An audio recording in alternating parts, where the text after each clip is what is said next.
مبارک ہو شہ ہر دو سرا تشریف لے آئے، مبارک ہو محمد مصطفیٰ تشریف لے آئے۔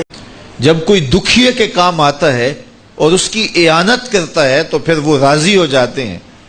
غریب پھنسے ہوئے ماں باپ، گھر بیٹی جوان ہو رہی ہے اور بڑھاپے کی طرف اس کا رخ ہو رہا ہے اور ان کے پاس ہمت نہیں ہے کہ ان بیٹی کو اٹھا سکیں، تو کوئی صاحب ثروت چپکے میں جا کے ان کی مدد کر دیتا ہے کہ تیری بیٹی میری بیٹی ہے اور اس کو تو نے گھر کی دہلیز سے اٹھانا ہے، تو پھر وہ ایک دم خوش ہو جاتا ہے اور آسودہ ہو کے اس کا انتظام کرتا ہے اس کی شادی کا۔ تو کوئی جانتا ہے کہ اس بوڑھے ماں باپ کے دل سے کتنی دعائیں نکلتی ہیں اور اس جو ہے وہ بیٹی کے دل سے کتنی تمنائیں اور کتنی جو ہے وہ نیک جذبات ان اشخاص کے لیے ہوتے ہیں جو ان کی مدد کے لیے کھڑے ہوئے۔ تو کوئی اس کا وزن ہے؟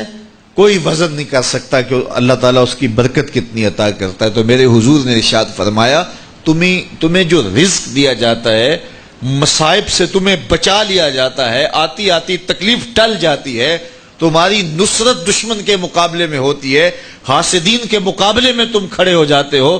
فرمایا تمہیں پتہ ہے یہ تمہیں کیوں ایسا ہوتا ہے؟ فرمایا الا بدعفائکم، جو تمہارے معاشرے کے کمزور لوگ ہیں جن کی تم نے مدد کی، فرمایا یہ ان کی دعاؤں کا نتیجہ ہوتا ہے۔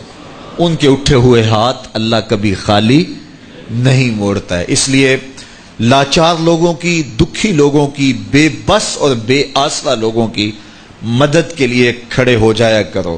وہ کسی نے کہا تھا کہ بڑوں کی بڑی بڑی خدمتوں سے وہ سکون نہیں ملتا جو چھوٹے چھوٹے لوگوں کی چھوٹی چھوٹی خدمتوں سے مل جاتا ہے۔ بڑوں کی بڑی خدمتیں بھی کریں تو وہ راضی نہیں ہوتے، لیکن چھوٹوں کی چھوٹی چھوٹی خدمتیں، یار غریب کو تو پیار سے کھڑا کر کے اس کے پشت پہ شفقت کا ہاتھ پھیر دیں تو وہ سارا دن خوشی سے گزار دیتا ہے کہ آج جو ہے وہ فلاں صاحب نے مجھے تکریم دی ہے، مجھے عزت دی ہے۔ تو میرے حضور نے فرمایا کہ تمہاری جو مدد ہوتی ہے اور رزق دیا جاتا ہے یہ تمہارے کمزوروں کی وجہ سے اللہ تعالیٰ تمہارے اوپر کرم فرماتا ہے۔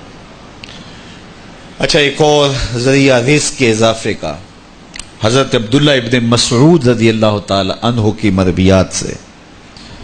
یہ حضرت عبداللہ ابن مسعود جلیل القدر صحابی ہیں، ان کے ہاں بیٹیاں ہی بیٹیاں تھیں۔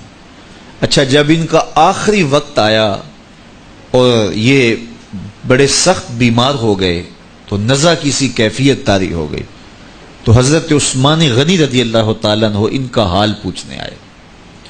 تو جب حال پوچھا، بیٹھے، گفتگو ہوئی، واپس چلنے لگے، تو حضرت عثمان غنی نے اشرفیوں کی 2 تھیلیاں نکال کے حضرت عبداللہ ابن مسعود کو پیش کی۔ تو انہوں نے کہا کہ مجھے تو اس کی ضرورت نہیں ہے، میں تو اس دنیا سے جا رہا ہوں، تو یہ مجھے کیوں دے رہے ہیں؟ تو حضرت عثمان نے کہا کہ یہ آپ کی بیٹیوں کے لیے، چونکہ آپ کی بیٹیاں ہی بیٹیاں ہیں تو یہ میں ان کے لیے پیش کر رہا ہوں، آپ کو تو واقعی ضرورت نہیں، دنیا سے جا رہے ہیں تو یہ ان کے لیے ہے۔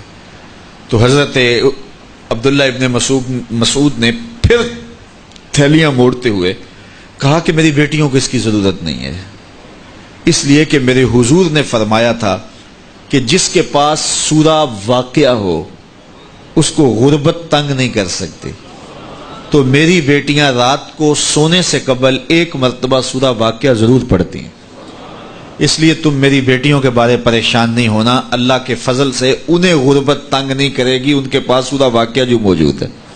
تو یہ کسی ایسے ضرورت مند کو دو جس کے پاس سورہ واقعہ نہیں ہے۔ تو سورہ واقعہ کی تلاوت یقیناً رزق کی فراوانیاں اور رزق کی برکتیں حاصل کرنے کا ایک ذریعہ ہے، اور دروازے کھل جاتے ہیں اگر سورہ واقعہ کی تلاوت تسلسل کے ساتھ کی جائے۔ اس لیے اپنے معمولات میں سورہ واقعہ کو شامل کر لیجئے گا، اس کی برکات سے انشاءاللہ رزق کی فراوانیاں نصیب ہوتی ہیں۔